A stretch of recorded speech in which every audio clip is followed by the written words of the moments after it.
also want to welcome the Minister of Public Health and his delegation here present today.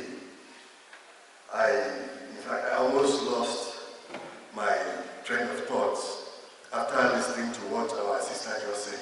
It was so heart-touching. That notwithstanding, Mr. Minister, I have one or two worries which I want to present to you today. As far as the universal health coverage is concerned, Mr. Minister, I know this is going to involve the human resources as well as a lot of technical aspects. By that I mean infrastructure in our hospitals and medical institutions. I really want to use this opportunity once more to thank the Head of State, His Excellency President Colombia, who has made it possible for most of our hospitals to be properly equipped and who is not relenting, because we know as we speak, more and more of our hospitals are being equipped properly. Mr. Minister, coming back to what we're talking about, this universal health coverage, I know that we are going to need a lot of health personnel all the same. We are in constant need of health personnel. We all know that the government is doing a lot to train young Cameroonians to become medical doctors and other medical options. A lot of young Cameroonians are being trained every day. But it is sad, Mr. Minister, to find some of these young Cameroonians who have spent more than 7 years in higher educational institutions trying to become medical doctors, to find them looking for jobs. I sincerely want to believe that the ratio of number of patients to medical officer is not yet, we are not even close to in our country. How come we are leaving this our young, trained Cameroonians and hope we don't want to offer them a job in the medical institutions that we have? They are required, after having gone to school for 7 years, trained as a medical practitioner, you are still required to go and write a public examination to be recruited or to be integrated by the civil service of our country. I think there's something wrong here. We should not take the lives of our countrymen and put them in the hands of people who know how to pass concours. These guys have been to school for 7 years.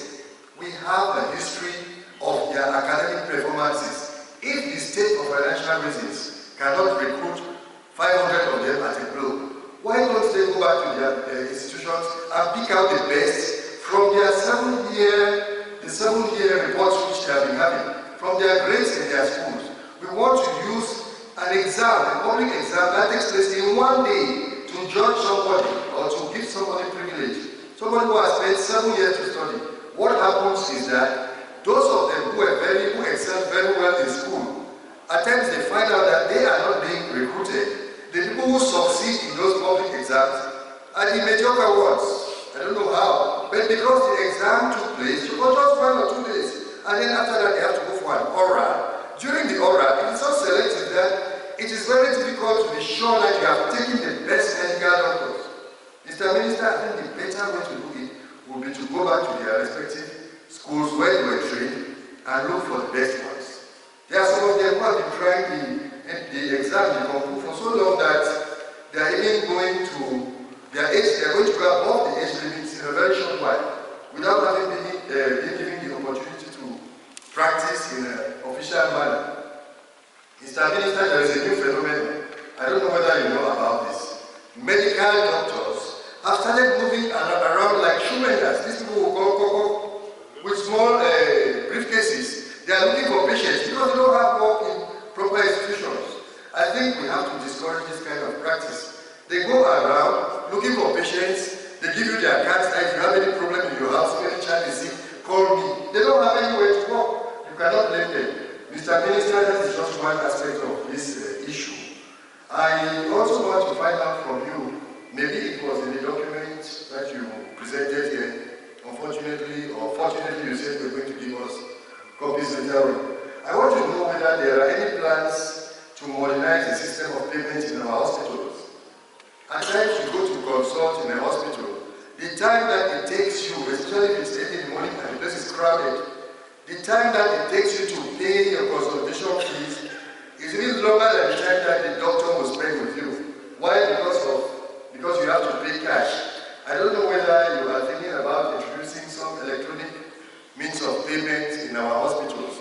This will go a long way to facilitate and to ease the constant issue of I don't have change, which our cashiers have become so fond of. So please try and see, Mr. Minister, if it is possible to introduce some means of electronic payments in our medical institutions. Mr. Minister, I don't want to take too much time. You know, when we see you here, we are very happy. We have so many things to put on the table, but because of time, I will limit myself to just one last, I don't know whether to say suggestion or another complaint. We have a problem of counterfeit and fake drugs circulating in our country. We are talking about universal health coverage. I don't know what the effect or how these huge volumes of illicit drugs which are circulating in our country, I don't know how they are going to help us have proper coverage. If you go to most of our big towns, especially those which are closer to entry ports into the country, they are flooded with counterfeit medication. And they are being sold by the side of the road. I know your ministry is doing a lot to fight this negative aspect, Mr. Minister.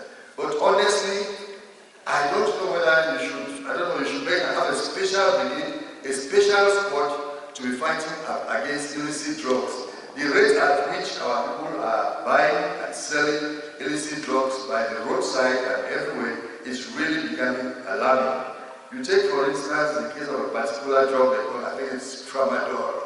How come they are selling such drugs and killing our youth under our noses, and we are helpless? We can't do anything, Mr. Minister, to fight this. I think there is real need to have a proper squad that does only war against illicit drugs. Thank you, Mr. Minister.